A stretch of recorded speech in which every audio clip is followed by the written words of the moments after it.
कांडे गजब है गो कन्हैया। महाराज के पंडित मन में करे विचार, और यहाँ से तो आएंगे रे तो हड्डी मछली बचे नाय। पंडित मन में कहे अहीर झांझर पड़िए, पंडित मन में कहे अहीर झांझर पड़िए।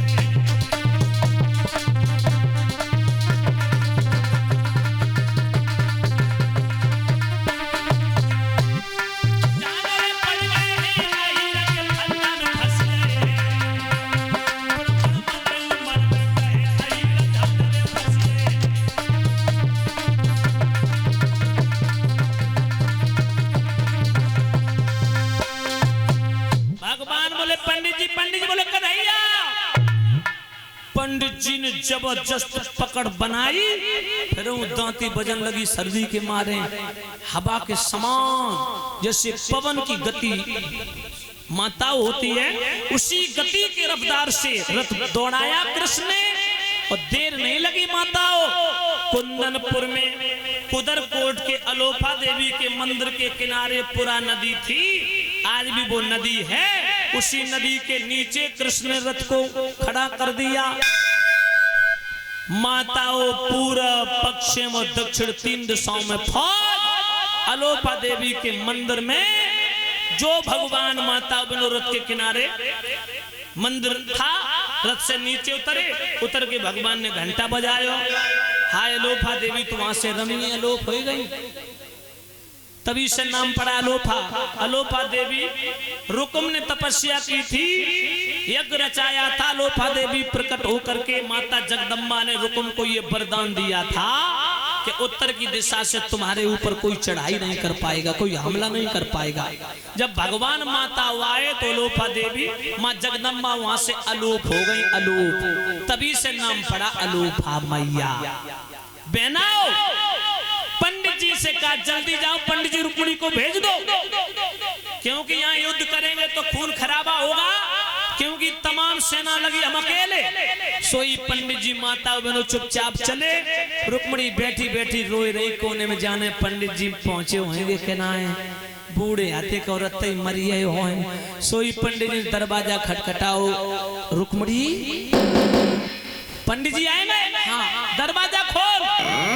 रुक्मिणी दरवाजा खोल दो, दरवाजा बंद कर दो, कोई आए ना जाए। जो दरवाजा बंद किया, पंडित जी से रुक्मिणी बोले पंडित जी हाँ कितनी सेना है, कितने हाथी घोड़ा है, कितनी फौज लेके आए कन्हैया, कितनी यदुवंशी हैं।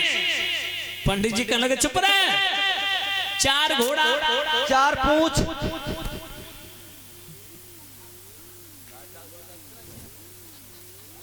4 घोड़ा 1 रथ, और स्वयं रथ को हाँक रहो, जबकि सब सौदा 250 ग्राम की है, का उस सूरवीर के पल्ले पड़ गए तो हड्डी को सुरमा बन जाएगा। इसीलिए तू कुशलता चाहती है तो चुपचाप चली जा, पूजा के बहाने चली जा, मंदिर के पास में कन्हैया खड़े रथ में बैठे चुपचाप। रुक्मिणी बोली मैं जा रही हूँ। पंडित जी कहने लगे भोजन नहीं कराएगी। सोई रुक्मिणी रोए कि बोली पंडित जी नहीं करा पाऊंगी भोजन। क्यों? कि भोजन तुम्हें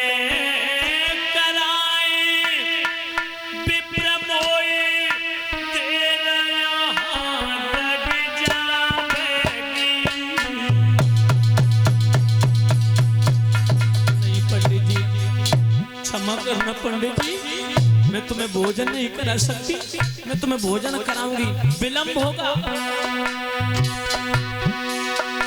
अरे भोजन तुम्हें कराए प्रभु दिलया लग जाए, और मेरे श्याम की सवारी आए मंदिर से रम जाएगी।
हार है। पंडित जी के लगे ठीक है जा, एक बात ध्यान रखना, कोई जान न पाए, चुपचाप निकल जा। माता रुक्मिणी चली, आरती का थाल सजाया है, अपनी मैया के पास में पहुंची, जो आंखें से पट्टी बांध के शुद्धमती कोने में उल्टी पड़ी है।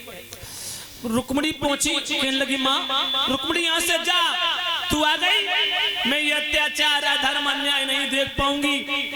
मेरे सारे सपनों पर तेरे भाई रुक्म ने पानी फेर दिया। क्यों? बोले उसने शिषपाल को बुलाया। रुक्मिणी कहने लगी तुम किसे चाहती हो? मैं द्वारकाधीश कन्हैया को पसंद करती थी, तेरे पिता भी। रुक्मिणी बोली मैंने कन्हैया को बुलाए लो, और श्याम आ गए। रथ खड़ो है लोपा देवी के मंदिर के पास। सोई रुक्मिणी की माँ कहने लगी शुद्धमती भगवान मेरे जैसी बेटी हर माँ को मिले। बेटी तूने मेरे कुल की लाज को बचा लिया, तूने मेरे कुल की परंपरा को बचा लिया, तूने अपने माता पिता के सम्मान को बचा लिया। जा आजीवन पर्यंत मेरी बेटी सुखी रहे, ये तेरी माता की आत्मा की दुआएं हैं। सोई रुक्मिणी गले में गलबैया डालकर रोने लगी। माँ के चली ससुराल